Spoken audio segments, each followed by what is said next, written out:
target our jungle, we're gonna target your gold laner. It's a give and take every single time we hit the drafting stage.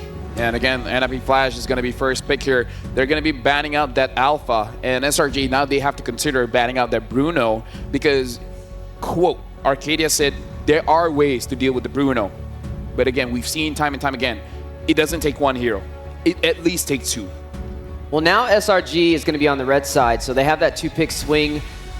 This is a good question, though. Coach Arcadia said they have a plan for the Bruno. So that means effectively it's going to create opportunity in the ban phase for the first half for him to be able to take something else out instead. What that may be, I'm curious to see, but Zushin is still walking on the table so far. There goes that Hilda ban out. We saw some great rotations from Cram on that in game number 1. I mean, so far he's been getting it time and time again. It's bound to get banned. How long has it been, by the way? Too many times. Too many times. Every series he gets to at least play it at least one time, and most teams are pretty adamant on not letting Hilda go through at all. But now that we see the Jushin, these are the expected bans coming up from the side of SRG. The only adaptation we've seen from NIP Flash is going to be in that Hilda. We're going to see what the next follow-up ban is supposed to look like. At this point, do they follow the exact same plan that they did in game number 1? You target the jungles first, then start moving towards the opposite side. Yeah, definitely a lot of questions, and we need some answers.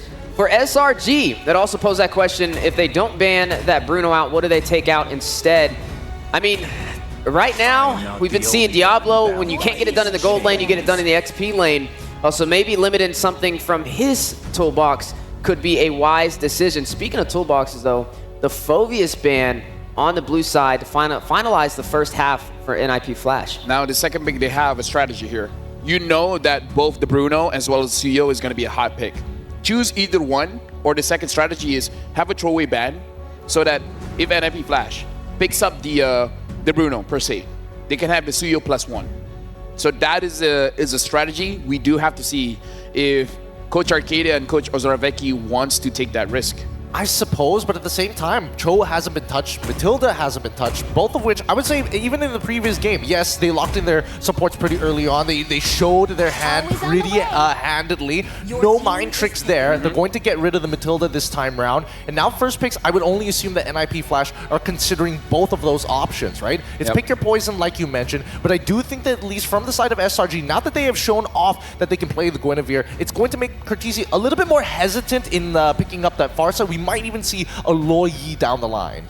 Yeah, so NIP Flash should be picking up the Bruno here, which now we're going to see if Coach Arcadia indeed has a plan to go up against it. For the side of SRG, though, maybe going in for the Hylos, maybe the Suyo Cho, but I think they need to get one of their side laners comfortable, right? They need to either get Diablo, or not Diablo, they need to either get one of the side laners, either Innocent or Cram, something they're comfortable on, especially going up against some heavy hitters. What? There goes that Hylos, though. Suyo Bruno?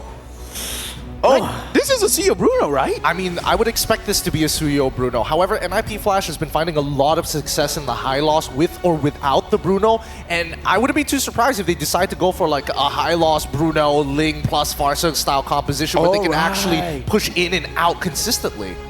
Yeah, the Ling is actually quite a good shout there, Gideon, because that is what they used before to shut down the Bruno, but it's Innocent, though. That's the only caveat here. It's Innocent, though. I mean, Detective tried to find this man guilty, couldn't even do that, so I would only imagine that NIP Flash have a tighter formation to play around it, but as expected, oh, interesting. They're letting go of that Bruno. Yeah, but now they add the element of surprise on their side with this Lu Yi, which was banned out in the previous match, and then alongside the powerhouse Joy. Now, there still is some options on the table to stop this Joy from being as effective, right? First of all, the Fredrin is still available for grabs, can definitely stop it in its tracks, and could be a wise pickup. You could also get the Valentina here to technically have the diversion play as well. I suppose. But even so... Yeah, I'm lost here, Gideon. No, they gotta, I mean, stick to their guns, right? NIP Flash, and especially Singapore, as a region, very macro-heavy, and more importantly, if it's not broke, don't fix it, right? They've got the high loss, they can pair it up with the Bruno. That in itself is already very dangerous to deal with. I think that even picking up the Suyo would make a lot of sense as well. Yeah. Oh, play standard. That's a really good standard opening. I'm surprised they got away with this. Yeah, so I'm really looking at this, and if the Cho doesn't get picked up here, Cho will be banned out a little bit later. Same can be said about Innocent's pick. Because unless they have something very special to go up against Bruno, besides the Granger, besides the Beatrix. I feel like they need to go back into Granger. I'm not gonna lie. Or Moskov, you know. Innocent fair. did get that play with the Moskov. Also true. Also true. Honestly, when it comes down to like figuring out what Innocent's pick is going to be, doesn't really matter as long as he has a good time in his lane. He usually is able to pop off later down the line. Yep, there we Granger. go. That's the Granger, and now we head on into the second phase. I'm expecting take bans coming up from the side of NIP Flash, maybe, or they could be looking. Oh, sorry, from the side of SRG, but they could still pivot. Yeah, there are some roamers available. I mean, the TIG is definitely still on the table. Jawhead. We've seen how effective that could be as well with the isolation plays with the lethal injector. Sometimes throwing the wrong teammate. Yeah. Don't remind me. Are we gonna go for two here? No, I feel like if I go on TikTok, there'll be a compilation of it. I already see some of it on Facebook. I don't doubt the TikTokers, but yeah, like I feel like JBL has been using a lot of pickoff heroes. The Jawhead, the Cho, they're banning out the Pharsa, so targeting Curtizi, but then Curtizi's like, hey, Martis, baby. Yeah, it'll be interesting to see. But now we look behind the IGN, specifically from Hades, who chose his IGN because he loves Greek mythology and always plays the carry role. Does he mean Hades he's a carry, or like... Which one? Which one? Is it the Greek mythology or like which one? He's got to pick one or the other. He's carrying the underworld apparently. Now that's funny. That is kind of funny. That's like throwing shade to your team. It's ironic. I'm carrying the underworld. I mean, they are the southernmost state. They used to be the southernmost state. Anyways, coming into the second half of this, we are seeing the glue getting banned out here. So it looks like NIP Flash on blue side have a completely separate take on this. Just quick one. Cram, CC, one of his best heroes before. It would be very effective to pull out the CC here as well, especially going up against a Hylos if that is going to be in the XP lane for Diablo, which would be what we saw in the previous game as well. So looking at the draft so far, when it comes to SRG, they've got the element of surprise. You have the Lu Yi, so that is something NIP Flash is going to have to watch out for. But there's also that Joy, and right now I'm not really seeing too much to stop the Joy from rushing into the back line. So maybe as we finalize this draft for the side of NIP Flash, they go for something that can kind of stop it a little bit better in its tracks. Interesting. They get rid of the Tigreal as expected here. Does that mean that they're... I feel like SRG want to take this Cho away from JPL, which doesn't give him many options after that. With Matilda also gone, I mean, JPL could look to play Guinevere himself, but again, his targets are pretty difficult, and most can actually just walk away with Purify. Yeah, I agree. Right now, NIP Flash, so far, 3 bans towards the EXP, 1 ban into the jungle. So do they make sure this final ban is going to the EXP? Because there's no way you ban on something like a Guinevere. But no, they ban on the Cho. So they make sure that Yumes doesn't get that Cho. And we'll see what else Yumes have. Maybe he'll pick up the Gwyn again. Maybe he has something else for the Bruno. Do we see a Gatot maybe coming through here for the side of SRG? I mean, it's good to be able to get to the back line. It still technically can be flexed because we're not seeing the XP or the roam showcased so far for the side of SRG. I mean, for certain, about like 90% positive we're going to be seeing this Hylos go over to Diablo.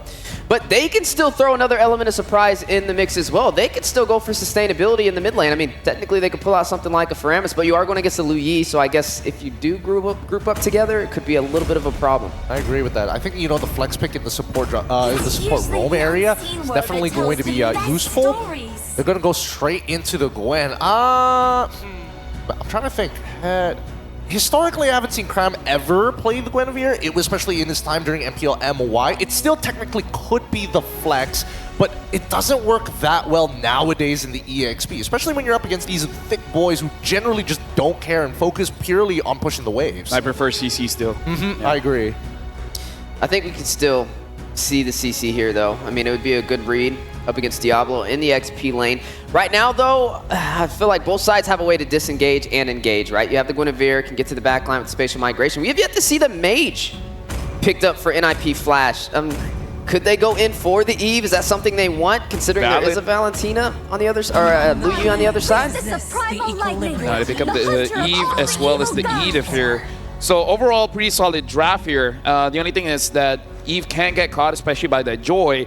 Though we have to say that when the real world manipulation is proc, then you have a shield. So maybe you can sustain for a little bit here. SRG, do they pick up the CC or do they have a different pick here? Like something a bit more tanky, like, I don't know, Charizla, Damus. I was thinking maybe, yeah, Charizla doesn't seem too bad of a shout. I feel like Gothot might just be the way to go to zone control. But then, is there going to be an issue of lack of damage, especially around the earlier sections of the game, right? If you're playing towards Granger side, maybe not so much. But then if you're playing towards the EXP side of things, it's purely for setup and for jungle, right? Khalid is still walking. I mean, may not be the easiest to pull off against the high-lows, but right now you're just running out of options from the draft from the side of NIP Flash. And there we have it. The final pick will be the Gatot to finalize this draft. Yeah, to more or less counter both the Bruno as well as the Eve. Right now, looking at both drafts, I would say NIP Flash got a pretty good draft on their hands here. Can they execute it well? We're going to throw it over to our casters, Mirko as well as Brigitte. It's your time to shine. Thank you so much, and I agree. This sounds or feels like a better draft overall coming in from NIP Flash. They have a lot of ways to respond, but then if it boils down to timings again, SRG, they know when to just throw in a single member and to go out when it's very, very dangerous. So they'll have to be very careful on that. I'm looking out for just how surprising the diversion plays will be for Stormy. Definitely. You know, I mean, Yum's was already really surprising in game number 1, and that was without a Aloy. Now you have a diversion, you don't know where this Guinevere is going to come from. Yep. It could be the flank, could be still from the front, you never know. Maybe you could see a Granger from behind. No, that's a bit too crazy. You know, I've seen enough crazy when Stormy kept using it alone. Like a solo diversion plays that I don't know if we'll be seeing it once again this time around. Because for the past game, or at least in this series, SRG, they feel a lot more coordinated in terms of the plays that they make. So they might want to work together a lot more in terms of using the diversion plays. But now, reverting back to the usual matchups for now. And of course, to all those out there, don't forget to check the M6 Pass. It's available from November 18 up to December 29. Complete all the active tasks during the event to reach level 75 for free. You get amazing rewards, including the battle emote, the Claude battle emote, the M6 avatar border, and the new special skins alongside Claude's, of course, M6 exclusive skin. So don't forget to check that out. And we're seeing the emblems right now. A lot of damage for Vanix. It seems like they really want to focus on the carry aspect here of the Bruno. The Master Assassin, this is what we are used to seeing. That's why when I saw Innocent go for the Tenacity, you could definitely see just how much respect he had for the damage of NIP Flash in game number 1. But here, onward over to Cram. He's handling himself in the lane so well, and you can see full movement speed for Cram, agility, and the Wilderness Blessing as the choice of emblem. He knows all he needs to do is shove in and then rotate. Yeah, I mean, the EXP lane matchup, right? It's something we've been looking at even since the previous game. Just how confident Cram seems to be playing, even at times just sacrificing the waves, rotating all the way down to the bottom lane, which I'm not entirely sure if we'll be seeing this time. But considering that he has invested so much in terms of mobility, I don't think that's too far of a reach. We might see it happen again anytime soon. But for now, of course, we'll be setting our eyes on the first turtle between SRG and NIP Flash. And similar to earlier, they'll be positioning themselves first, but probably a slight adjustment. Diablo has the level 4 this time around, so they're more equipped to engage if ever there is a team fight from SRG. Good poke over to Yomas, but Stormy has done the same to Hades. Earth Shatter and the flicker onward. Hades picks up, it's Cortese actually picks up the kill. Hades will be caught on taunt. Sky's coming in as well. Electrifying beats goes through the revitalize from JPL. Sky's though caught on the bad spot, will just be poked down. It'll be a 1-for-1 Yums for Hades. But that was an unfortunate casualty for NIP Flash. That was their jungler that they lost. Yep. But fortunately for NIP Flash, SRG is not starting the turtle just yet. They reverted back to farming for Sekai's, but even then, I feel they'd be very much confident to take on this objective. He's already 1 level ahead of Hades, if it's just that. But of course, we're not taking away the fact that this is still a Suyo, so when it comes to objectives, they still might want to contest this either way. Still, NIP Flash They're trying to get some information, but SRG, 4 members are already here. Yep, full control, no revitalize this time around. JPL trying to go for an angle of attack. Lowers pathway, spatial migration. Diablo gets the Earth Shatter, but it's only onto the clone. Cram goes over to AOG. That's a Violet Requiem, still very low. RWM, Skies is caught in it. Will be slain by Hades. And NIP Flash take control over the Turtle. Turtle number 1 over to Hades. Oh, Yums got canceled in the bush. Hades gets a double up top. And this is similar to what we've seen for game number 1. Hades bouncing back after that first death and getting the better early game up against Sekai's. With that kill and that immediate take on the Turtle, NIP Flash are currently in the lead. So this is some interesting developments from them. I mean, they felt like they weren't being as aggressive just yet, but they were just waiting for the right timings. Now SRG, they might want to make use of the element of surprise, as mentioned by our panelists earlier, to be able to catch NIP Flash off guard a lot more often. Because earlier, it was Diablo who set things up for NIP Flash, and they were just able to buy some time alongside JPL, enough to regroup and take that Turtle for themselves. Yeah, becomes a great start from NIP Flash, despite, obviously SRG getting things done early up against Hades. And Vanix has been farming really well, despite the fact that in this matchup, we've been talking about it, or a lot of analysis also has been dropped down by some coaches in interviews. Granger is a winning matchup, so you would expect the Granger to have more kill threat and maybe SRG to play around it. AOG, they know Cortese doesn't have it. Good Earth Shatter. Oh, dodged away by Skies. Glorious Pathway coming down, and they're going to be caught in the real world manipulation. Hades walking up. Yums just barely surviving. The Lethal Ignition is not ready. They actually don't have that Lethal Ignition, so they can't get that kill. SRG barely get away. Oh, Hades. Okay, wait. Oh no, he spotted Innocent! The burst. Let's see if it's enough. Oh, dodging away from the Soul Sever, but you cannot dodge the basic attacks. Hades takes the kill. That is 4-1. Third kill from Hades. And quick rotations from both sides. They'll be able to mirror each other and take the tier 1 turrets from opposite sides of the map. And that was an interesting that was an interesting team fight we've seen from both NIP Flash and SRG. I mean, all 5 members were present during that time. But it just goes to show how crucial these spatial migrations will be for Yums. Once he doesn't get that successful of a spatial migration and he gets to be forced out of the team fight, NIP Flash, they will be a lot more confident to just go for the engagement this time. Oh no, the guys! Oh, getting balled down by Vanix. That's JPL taken down, but they're all very low. Hades gets the Turtle. Violet Requiem over to Diablo. Vanix, oh, last shot almost. That didn't crit. Sky Piercer by for Innocent. That, oh, it's a great yin reaction. Hades shoots the arrow. Diablo, Primal Wrath. Earlier, Innocent threading the needle, almost catching Cortese. Hades, Soul Sever, but Cram is able to escape. Special migration from Yums, and Cram gets the shutdown. There was no way to save Hades at that moment, not even the Worldies, since it was also previously used. Diversion play, where are they headed? Seems like they're going to focus right now on the gold lane. Vanix has to be careful. At least he has JPL by his side, so they'll be able to successfully defend this turret. But earlier, we already saw like a glimpse of just how aggressive NIP Flash could really play if you don't get to set things up again. Going back to what we previously mentioned for Yums, they just, right now, for NIP Flash, clearly are focusing on the objectives, focusing on the farm, and they haven't let go of the lead just yet. So at the very least, they're holding on to their team fight potential, but they can't just be overextending a lot, even though they see an opportunity, especially if Stormy has the yin-yang reactions. We've seen a moment where in the team fight was nearly turned around by SRG just because of a single yin-yang reaction too. And now it's back to equal. 2 turtles for NIP Flash, but the gold lead is non-existent. SRG can very easily just play for late game. Might have that Granger and they have the Joy. Though I think NIP Flash are not in the bad spot despite the gold lead not being big here. They have a Bruno. They can always just play front to back, play for the Bruno. We've seen many teams rely on the Bruno. Glorious Pathway. Yums gets away. That's one of the advantages of picking up a Guinevere. You are so slippery. Yeah, you're not an easy target. And one advantage for SRG is that they are always ahead. They always get to control the brushes. But Sekai's doing a great job in terms of shoving the lanes opposite to the objective right now because the Lord is spawning towards the bottom lane.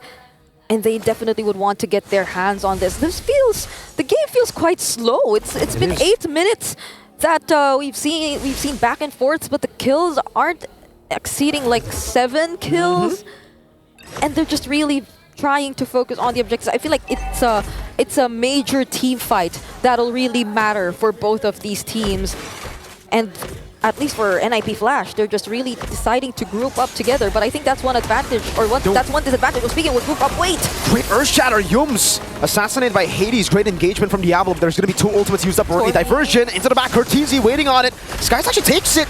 We ball down. Great taunt over. Vanix caught in the back spot. Pops into Purify. Now the AOG not connecting the stun over from Hades. Innocent gets Diablo. JPL's very low. Skies trying to go into the team fight. Oh, Vanix cannot get in range. Hades walking up. Innocent very low. Still catting away. The Rhapsody. Oh! Hades with a shot. Innocent low. Living with a sliver of HP. Lord in the sights of NIP Flash. The timings didn't feel as synced for SRG. It felt like a reactive response to how NIP Flash set up the team fight, but Hades, he still gets the Lord. That was close though for Yums with a spatial migration. That was a pixel away from Hades getting picked off. Oh man, they're playing with pixels at this point, man. 264 gold lead, by the way. That was a winning fight for NIP Flash, and the gold lead is still non-existent. SRG are actually farming really well. Yeah. Right now we're seeing that, at least for the gold laners, they're very close in terms of gold, but it does feel like Innocent hasn't had his hands on the right targets. Like the team fights, they usually have access to the backlines. We've seen it earlier, the diversion play, bringing Sekai's all the way near or next to Cortese and Vanix even. But then the damage coming in from Vanix is one thing that you really have to take note. Even Sekai's, once he's just all alone, once he's just the recipient of all the damage of the backliners here from NIP Flash, he doesn't get to sustain it as well. Ooh. So now they have the Lord marching towards the bottom lane. What is SRG gonna do? They will be able to defend it somehow. And at least, for them, they have a lot of range, so they can really deal with all this from afar. But Hades! That's the diversion we were talking about! Hey, the spatial migration was already really surprising in Game 1. Now add a diversion to it. Hades gets caught. Happy birthday, man, by SRG. And that's how you need to play the Luyi at this point. If you feel that NIP Flash, they've been really confident. They've been just so dominant in terms of positioning themselves and looking for the right timings, then you should be able to do that yourself. But, grab! Innocent diving. Oh, Sky Piercer. Innocent takes him down. Yums! Gets the spatial migration again. And now Innocent's rolling. The Sky Piercer gamble that he made by buying the item, it's starting to pay off. That is 3 stacks in less than a minute. A single diversion. And just waiting for another opening from that. SRG, they've taken control of the game. Now the lead is in their hands. And it feels like all that NIP Flash has done in the early stages, they don't mind anymore. Now they're gradually able to open all of the remaining outer turrets in the map. And let's check that instant replay presented by Kidia. That was an Avatar of the Guardians that didn't necessarily connect, but Sekai's from the sides and that immediate burst down onto Cortese. There was no zone control left for NIP Flash. They were just able to take out all the defenses and force their way into that tier 1 mid lane. 3.4k gold lead. We saw how hard it was for NIP Flash, despite getting 2 turtles, 1 Lord, to establish a gold lead. SRG did it while being behind just a bit, and then it's instantly a 3,000 gold lead. Yeah. The level of capitalization from SRG is on a whole different level here. And for NIP Flash, you're going to be the ones here forced to climb back. Yeah, I think it's been a recurring theme for like even the first series. The amount of pressure and how clean of an early game you're able to pull off, but then a crucial mistake just allows your opponents, especially with this much of discipline, turn things around. Diablo gets spotted. Oh, the spatial migration and the electrifying beats onto him, bursts him down. That's -1 for NIP Flash. Uh-oh, the real world manipulation was misplaced. Cram dives in with the AOG. Diversion. Sky's in the back from the flanks. He might be able to get Vanix. And it's still gunning JPL down. Sky's not able to capitalize fully on that, but it's because SRG want to go for the Lord. There's no reason for them to fight. They've gotten Diablo. That's the main frontliner. And this should be a free Lord over to SRG. Yeah, I mean, the NIP Flash definitely just wanted to position themselves there. Diablo, that Earth Shatter that did not connect cost him his life. Celadora Giants just went for the kill, and now NIP Flash, they're left to defend. At least they have the Eve, and they have the Bruno, and even the Edith when it comes to wave clear. But SRG, they're not the type to make such crucial mistakes. I mean, I think if there's one thing that they've really tried to adjust, it's also Cram and the way he decides to use his ultimates as the XP laner this time, even on the Gatot Kacha. So they will be a lot more careful, especially in terms of these kinds of sieges. But NIP Flash, they're not that behind, so they could still find a way to defend this. I don't know. It'll be very dependent on SRG kind of corralling into the real world manipulation. Into the box. Diablo tries to go for an Earth Shatter, a desperate move, and SRG read it. They just space away enough to get away from it. Now, Enhanced Lord marching down. No more surprise initiations from Diablo with a flicker down, and that's going to be the base turret up top taken away. That's the flicker. Burned here for Diablo, but you're seeing just how patient SRG is trying to play the siege. They're waiting for the mid lane turret, but Yumes, there's the conceal. He'll be coming from the sides. Will this be it? Spatial migration from Yumes! And Skies capitalizes, electrifying beats, say goodbye to Hades. Diablo very low, onward, backwards. JP with the glorious pathway. The yin-yang reaction is enough to slow him down. Cram just charging. And NIP Flash dealing with the waves, and SRG will play it slow. 7,000 gold lead to their name. They'll go for another base turret. And imagine, they're not even in a position yet where they've been able to deal with all the disruptive plays from Sekai's as well as Yumes. But what more when it comes to the poke that's coming in from Innocent? The Diablo's burst it down just like that! 2 members down for NIP Flash, but Hades will be back in a bit. Say it like it is. Innocent is godlike. 7-1.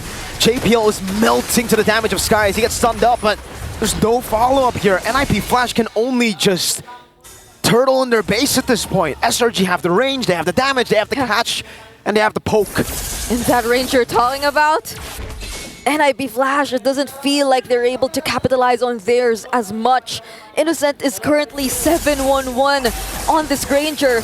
And looking at the items, he's already completed all of his items. Doesn't even have the boots.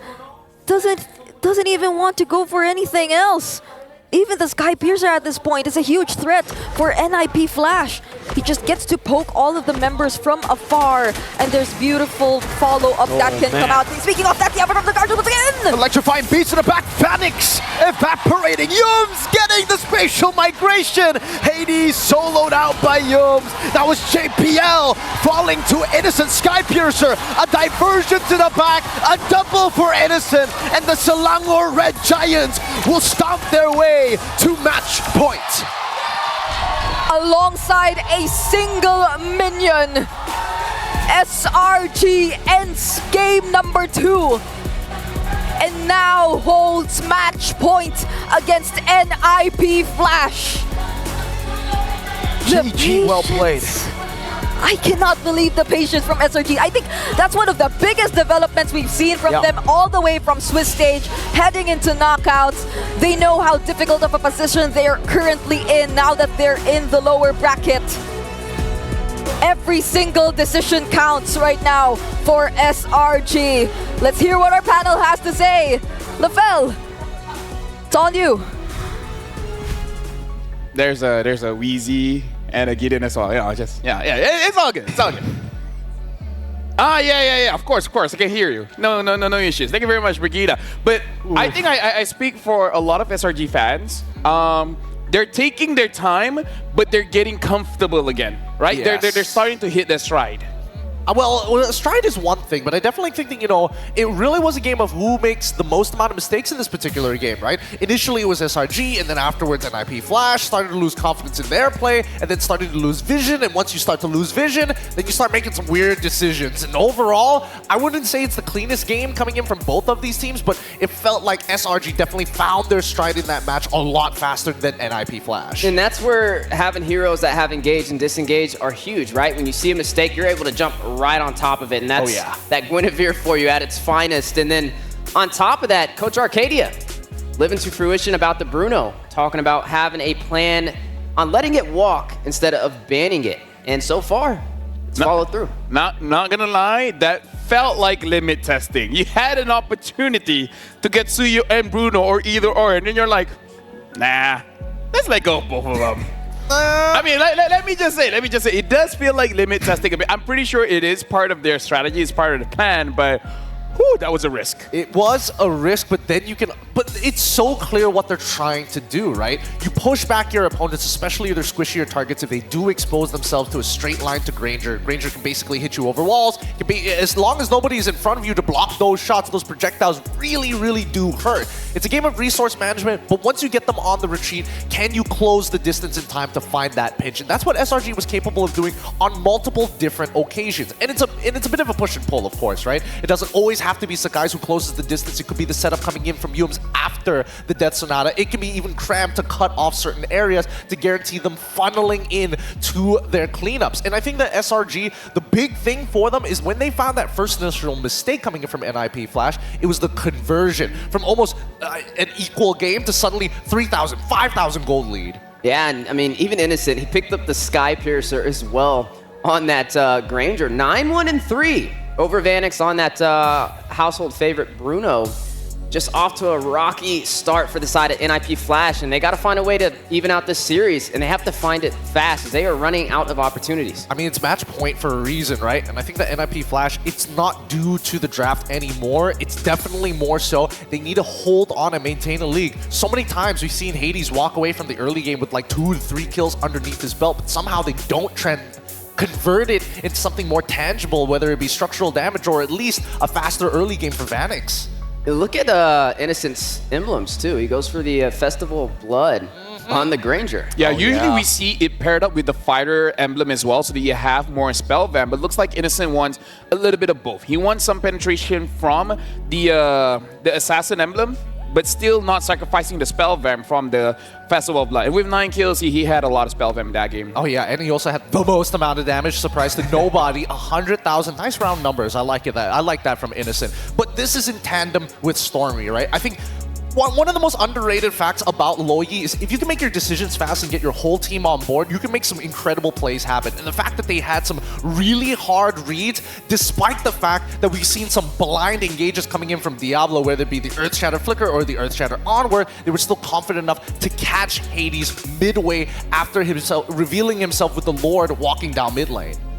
Yeah, I mean, right now, SRG, they're doing a good job with Yums and with Cram on finding ways to create chaos, right? Finding ways to get to the backline. Even in the game prior, you got to see them do that with the Hilda as well. But this time around, having the Katat, having the Guinevere combination, when you see a lot of mistakes from both sides in these clashes, having a hero that can just jump right in and find that mistake and make an opportunity is what's winning them over in this series. Yeah, and I gotta say, Selangor Giants, I feel like it's that one play coming in from Stormy that really activated the team. But now, we gotta look at our MVP of the game. And I gotta say, Cram did amazing in this one with the Gato de Kacha. So our MVP is going over to Cram.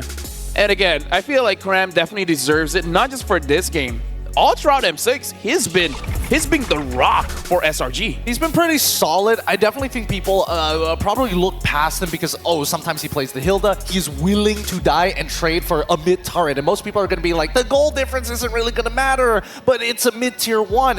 People need to recognize that he's willing to die for the team on their call. He's not. He's actively telling them, leave me be, secure the objectives that we need so that we can get benefits later down the line. And he did the same thing with this Gatot. Initially, that early game was looking bad. How does he hold the waves? How does he control those movements to reinform his team and also reinforce when the pinches needed to happen? And he's doing that against the next P laner whose specialty is mobility, Diablo, and he's able to find that opportunity before him, and that's making a major difference. Yep, now we're gonna look at the highlights here coming in. The MVP highlights for Cram. Though I gotta say, so far, looking at this, again, NIP Flash caught some mistakes coming in from Selangor Giants where even Hades was able to come up with 3 kills. But later on, again, that one play coming in from Stormy really set things up for the team. Yep, I mean, the team likes to follow up on each other, and I think that's what makes people really excited for SRG's side, right? Most of the time, you would have a standard procedure on how to engage. SRG, it's extremely fluid. It doesn't matter who does it first, as long as it connects, then you can have incredible plays. This double taunt here, maybe unintentional, but the follow-up coming in from Yums with the Magic Thumb, again, it just boils down to execution and how SRG needs to be able to kind of push the tempo when necessary, and most importantly, when they're playing off of the power spikes of the carries. Yeah, I feel like a lot of people are seeing like a lot of missed calls, but it's really separating the battle line, right? It's like I'm diving in a direction that you can't go to anymore. So whether you like it or not, now one big team fight is splitting into two. So I kind of feel like that's the idea of Cram here, because he understands that SRG, this is a different way of picking people off. Instead of directly taking one person and locking them down, he's just splitting up the front line and the back line, and then SRG gets to choose.